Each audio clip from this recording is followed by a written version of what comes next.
You finally left. You walked out the front door, sat down in the quiet, and remained perfectly still. On paper, the decision is logical. It is the healthy choice. But your body refuses to acknowledge the relief you expected to feel.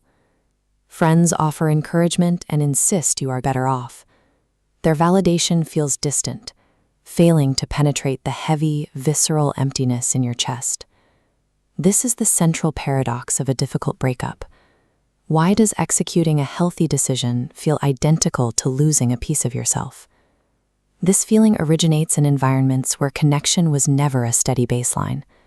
In these homes, affection appeared and disappeared without warning. When a caregiver withdrew emotionally, you learned to fix the gap.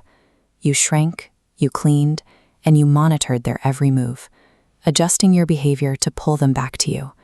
This illustrates conditional safety.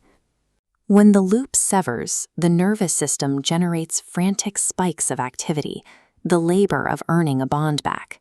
Repeated enough times, these solidify into permanent markers.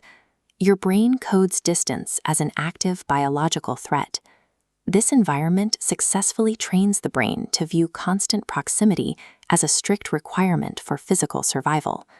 By adolescence, this survival code manifests as a deep investment in the status of a relationship, like the crushing anxiety of an unanswered text.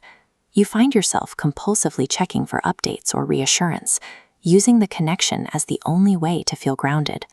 You likely watched your peers walk away from drama or friendships with relative ease, seemingly unaffected by the separation.